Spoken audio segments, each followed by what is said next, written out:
I'm somebody who's just feeling very stuck in life, like both. My father passing for me was a breaking point. I had a lot of fear. Eleusinia is a unique psilocybin retreat based in Mexico with a focus on meditation, neuroscience, and brain health. I just had this realization that I was like, I'm the spot. It was magical from the get-go. I mean, it's hard to explain. It almost reinforced to me that my base is a hell of a lot more joyous than I had imagined. We see each other differently. Before going through therapy, it was like picking out negative core beliefs one by one and working on them. It gave me this opportunity to wipe the slate clean, and they were just gone. There is a space between that we all have, and we can use that space just like breathing.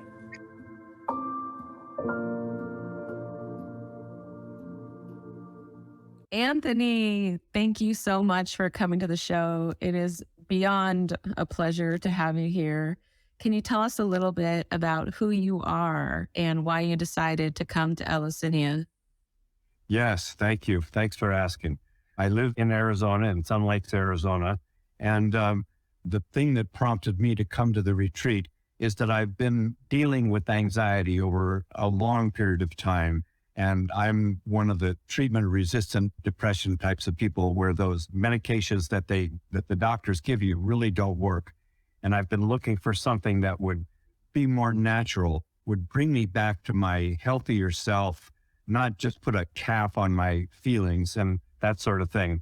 And in looking at different options, the Eleusinia retreat really looked to me like the best way to go. It was a combination of using psilocybin to maybe make some neurological changes, and also the experience of learning how to grow the material, so giving you some control over your own product, your own destiny or whatever.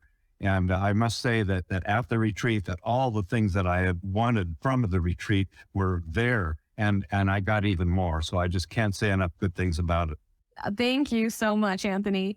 And what makes you really unique to us is that you are our oldest guest so far. Can you tell us a little bit about what that's like to be interested in psilocybin at your particular age?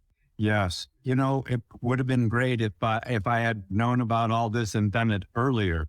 But when you're struggling with stuff, it's like, do I take a risk and have a better life as a result of it? Or do I just go along with the status quo, which really wasn't working that well? So yes, was a bit of a risk, just leaving the country, going to a different place, experiencing psychedelics basically for the first time and all those things. But sometimes I think in your life, you just have to be brave and take a risk. And I did that. And in this case, I was handsomely rewarded. So it was all well worth it. Did you have anybody in your life that knew what you were up to, and did they support your decision, or did you not really let anybody know about your plans? Yeah, good question. I have a significant other, someone who's really important to me in my life, and I did tell her about it. She did know about it. She did not come with me, but she knew what I was doing, and she's very supportive in all areas. She's a Reiki master and is certainly into those kinds of things, but she just encouraged me along the way, and she wants the best for me, I want to be the best person for her. And I think this retreat is sending me in that direction. So I have support, and I can't say enough about support. And speaking about support, the support I got at the retreat, you, Tanya and Jessica and Jay and all the rest of the staff just cannot say enough good things. Anthony, if I may ask, what was your greatest fear? I'm wondering if you had unique fears, or were you just stepping right into trust when you decided to go? I would love to tell you that I just jumped right in and didn't have any fear, but that's not true. I did have some reservations, and I think anytime you're stepping out of your box, you're stepping out of your comfort zone, there are going to be some fears. And I've had situations like that before. And, it's a risk reward kind of a thing. If you feel like what you're doing may help or is going to help, or you have that good feeling that spiritually you're willing to go in, even though you have concerns and fears. So yes, the psychedelic experience was a kind of a scary thing. It's like, we hear these things in quotes about bad trips and whatever, And I must say that some of the experiences were certainly out of my wheelhouse, but at no time did I experience anything that I would call negative. Different, yes. Negative, I'd say absolutely not. So you definitely had some trepidation, which was normal, as you said, and thank you for sharing that. And as it became the day of ceremony day, when you were sitting in the circle with the rest of the group for your retreat, how were you feeling when you were about to ingest the macro dose of psilocybin? You know, it's interesting. When you do take a risk, sometimes the run up to it, you're nervous. But when the airplane is about ready to take off down the runway, it's like, okay, I'm on the plane. I'm going to be taking off. If I was a little nervous about flying, too late now, we're going to go. And everything leading up to that with you and Andrew and Jessica and Jay, everything leading up to it was very affirming. So by the time I was in the group and Andrew had us doing some meditation work and a little bit of yoga and whatever, and then we had that wonderful ceremony that Josephina performed. And as we got into it, I just was open to the experience. And really, I think most of my fears just kind of went into the background. It's like, okay, we're going to do this. Others are there too. We've got tons of support. I'm in a beautiful setting. So just sit back and enjoy the ride. And that's what I did. And can you tell us a little bit about what your first sensation was of the psychedelic experience? So what happened when you started feeling the psilocybin effects? Right. I feel like I was pretty much textbook. Andrew, I think, had described some things, and maybe you as well, some things that we might experience. And I pretty much experienced them. And it amazed me what the mind is capable of, because these things that I was seeing, you know, although the psychedelics brought them out, they were coming out of my mind. And it just amazes me what's in the mind that maybe we don't really realize the capability or the expandability of it. But I saw, you know, for example, the grass at the setting at our retreat location is very nice, but all of a sudden the grass was almost like a pattern, like a carpet of different shapes and everything. And there's a hill right just off to the left of the retreat area, and the trees that are up on the hill just started to jump out, and the colors of the sky and everything were just incredible. So it was just was very, I guess you would call it mind expanding. And it was just quite a unbelievable experience. I guess that's the best I can describe it. So you had a lot of visual effects that happened. Did you also have some emotional experiences? Yes. The visual experiences came first, but at some point, a lot of feelings came up. I don't know if it's more likely with men, and I won't say that it is, but I think men do stuff. You know, we're used to stuffing a lot. We don't want to cry. We don't want to do this. Well, I had a lot of feelings, and they came up. You know, they weren't filtered. There was no lid on them, and the feelings were able to come up. And I missed my girlfriend. I felt I had feelings for my kids. I have 4 children, and I thought of them. And so there was a lot of tears. And when that happened, Jay and others were over there to sit with me and everything. So set and setting is so important, I think, for an experience like this. But yeah, it was very cathartic. You know, just a lot came out, a lot came up, a lot of tears. And I'm not someone that cries at the drop of a hat either. So that was an experience. I feel like it almost like it washed me. Maybe it's like a warm shower, kind of washing me and maybe bringing up some of the things that I've kept inside for a very long time. You know, I'm 80. Some of this stuff's been in there for a real long time.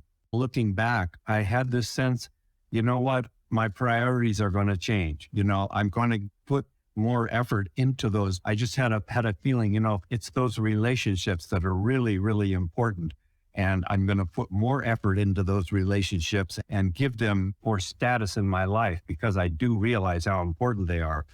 And I'll also mention one exercise that you suggested was to write down where we've been, maybe even some of the suffering that we've kind of experienced along the way, because every human being has had suffering in their life nobody gets away without that. But then the other thing you suggested was you said, write down what I'm becoming. And that is what really came up for me, is what I could become or what I am becoming. And I believe that this experience has kind of opened that up for me and given me maybe a better perspective on what could be. And that in itself is priceless, priceless. How do you put a price on something like that, you know? That's so beautiful. Can you give us some examples of what that looks like for you? At the time you had suggested doing that activity, and I wrote some things that I came from and just some things I remembered from a childhood in lying in bed and being sad, wanting someone to come and nobody would come and things like that. But under the heading of I am becoming, I put things like, I'm trying to love and appreciate my mind instead of trying to turn it off. You know, I've always been at odds with my mind. It's like anxiety is a good example of thoughts that just, they bug you, you know? And I know that whoever created us did not create us with a mind that we're supposed to be at odds with. And so I wrote down, I'm seeing that I can love and appreciate my mind and almost form a partnership with my mind so that my mind is serving my heart. It's not like that my mind is creating anxiety and is actually an adversary or something that I'm trying to distance myself from. And I ask questions of myself, who am I? Am I my mind? And I don't think so. I think I'm my heart. I think I'm my soul. And that's what I think came up in some of the experiences that we had, is put more focus in the heart, more focus in the soul, and let the mind be there in the background as a servant, but not a master, you know, I don't want to be driven by my mind. And I think that this experience that I've had has really opened that up for me a lot. That's so inspirational to me because it definitely resonates. A lot of us feel like the mind is our adversary and that we have to step into a different way of being and set the mind down. And I remember having these really deep conversations with you where you brought up the idea of what does it look like to have the mind be our friend, you know, bring more love to what it does for us. It's a beautiful idea. Yeah, the things that seem to matter so much, the jobs and all the stuff that we consumes our time, those things come and go. And yeah, we can spend a whole day, a whole week, a whole month, and a whole life focusing on those. But do they really, really matter? And I think my perspective has definitely changed as a result of the retreat. So what matters to you now is less about the mental ongoings and more about your heart, who you really are, and the people that you love and care about in your life? Right. I would say so. In fact, I will go this far. People have been telling me, you have to count your blessings. You have to be grateful. I've been hearing that for years. And intellectually, I try to do that, you know, put a smile on your face, be grateful, make a gratitude list. I've been hearing that for a very, very long time. And I try to do that, but it never really resonates at a soul level, at a heart level. I'm just kind of doing it out of my head because people are saying that's what you should do. And after the experiences at the retreat, I'm starting to feel those blessings. It isn't like I'm doing it intellectually. I'm feeling it in the heart. Yes, I am blessed. Yes, I do have a lot of things going for me and everything. And somehow that anxiety has diminished so that I can feel the blessings. When the anxiety was too heavy, I just stuck in like an endless loop. And now I feel like it's kind of opened up and I can enjoy the good things in life and not be so anxious over all this minutia that my head, these tapes that my head runs. Do you have a community that is around your age? And do you have any reflections of how psilocybin could affect the population that you are at this point in your life? Right. I am lucky that my health is good and I do exercise and play tennis and things like that. I live in a community with Sun Lakes, Arizona. So I have a community of people, not necessarily that we talk about or discuss things like psychedelics, anything like that. But I mean, I do live in a community of people. So, and I also am in a 12-step program. That is also a community that I rely on a lot. And there's a lot of sharing and a lot of, inventories or revealing that we do about ourselves. And so I have opportunities to interact with others. I'm not, in other words, I'm 80, but I'm not alone and without any support, without any backup, without any community. In that sense, I'm very lucky. As far as 80-year-olds in general, we're in a transition time. And things like psychedelics and ketamine and those different things, they're just coming up. And there are many people in my age group that do struggle with anxiety and depression and things like that. And I think I think we need to look to the future to see how, there's no doubt in my mind that very quickly here in the future, we're going to see these products having a much more of an effect on people of all ages, especially people that are struggling with treatment-resistant depression and chronic anxiety. How exactly that will play out, I think we just need to watch and wait and see what happens. Was there a particular experience at the retreat that was challenging for you? Jumping into a tub of ice water is a little bit of a challenge. Yeah, that was a 2-minute challenge that was thrilling, to say the least, physically thrilling and emotionally interesting. It was just a real interesting experience. It's a super wake-up call, I guess you could call it. But it was very interesting, and there was a lot of excitement, and everybody was really into it, and that was a very positive experience. The DMT experience also, that was a very short DMT, only lasts 10 minutes or so, but wow, just the colors, and it's like you see something that is so out of the ordinary that you just can't describe it, and that's the way I would characterize that DMT experience. I was under an umbrella, and when that DMT kicked in, there were colors up there and it looked like a kaleidoscope, but the colors in the sky and everything were just absolutely just incredible. I just was amazed that something like that was even possible. And then what about your favorite experience or one that's really close to your heart, Anthony, at the retreat? Right. I would say the whole retreat it came in a package for me. I really enjoyed the other members that were there. I got to share fairly intimately with several of them. And that in itself was really nice. The staff, again, I just cannot say enough good things about it. The setting was beautiful. We took an evening walk, which was really enjoyable. I enjoyed that so much and got some nice pictures that I was able to bring back and show. So, I'm not really singling out one event because I'm thinking that the thought I have is I enjoyed everything about the retreat, but in the background, I really believe that a neurological change is happening in my neurology, in my body. And I think going forward that there are going to be, my brain is going to, the synapses are going to be different. The connections in my brain are going to be more complete, more indicative of a joyful, happy, well-adjusted person rather than kind of a anxious, nervous, person that's withholding, And so it's kind of like I enjoyed the retreat, but I'm looking forward to what's going to come after the retreat. It's just talk about win-win. That's an absolute win-win. Wow. Thank you so much. Yeah, that was so well said. Now, what would you say to people that are around your age? Would you recommend them stepping out of their comfort zone and attending a retreat like Eleusinia?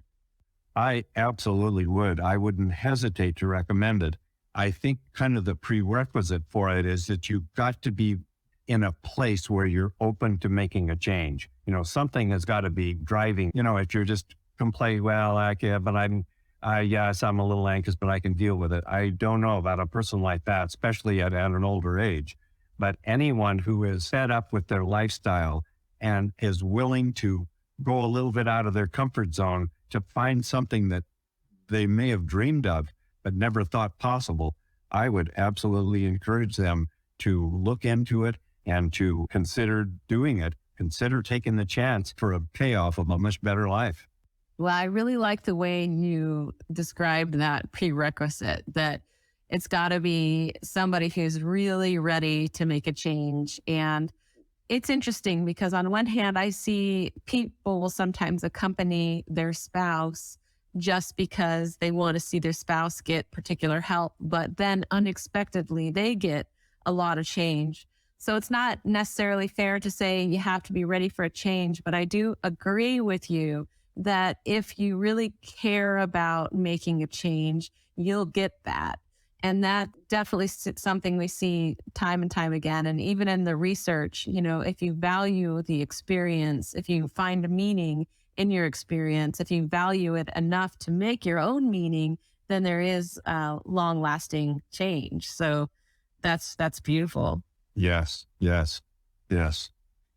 You said, well, my experience is really textbook. And I feel like in some ways that may kind of make a blanket of a diminishing effect on how unique and beautiful your experience was.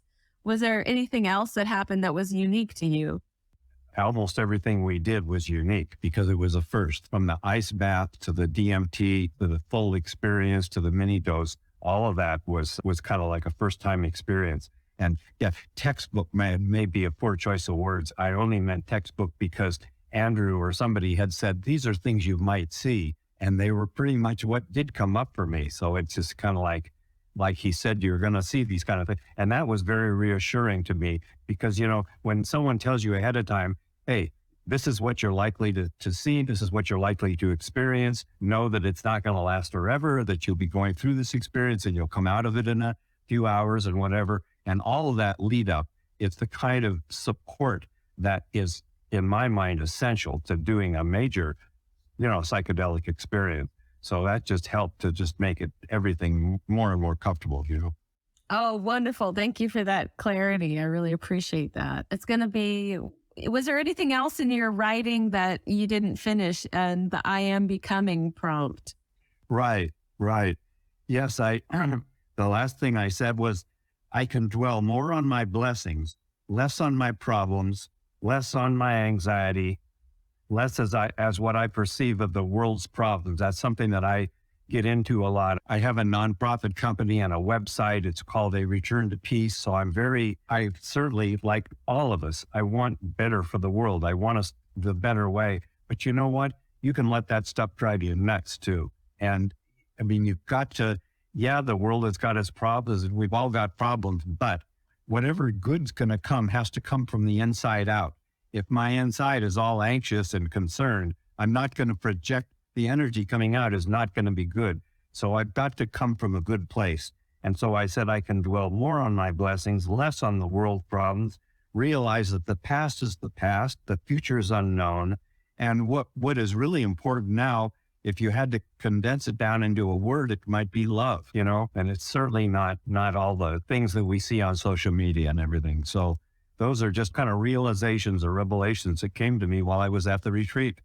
Wow, that was amazing, Anthony. Thank you so much for sharing all that. I appreciate that so much. And it was so insightful to hear all of that because it's so true. I agree. We pick up our phone and we look at the news and the feeling of hopelessness and despair for the world is tremendous. And I think that if we can, step more into a loving mindfulness, it's transformative. And your whole concept there of loving the mind and instead of making it our enemy is just so incredible. So thank you so much for all that you've shared today. Is there anything else that you wanted to say as we get ready to end? No, I would just reiterate, I had a wonderful experience and I just cannot say enough good things about the whole organization of the retreat. I know everybody there just felt as if we were in a warm bath, we were being taken care of at every level. You just can't do better than that. So that's what I have to say. Oh, thank you so much. Thank you for coming and we'll stay in touch. Okay, good. Thank you all so much for listening. You can find all the information that you need to learn everything about this retreat on EleusiniaRetreat.com. We are a retreat that offers ongoing integration support, breathwork classes, and cultivation support after you have attended this retreat. It's an amazing experience that's one of its kind. If you're looking for a science-based retreat, something out of the box, something to change your life, something to add to your practice, this is where you really need to start, EleusiniaRetreat.com.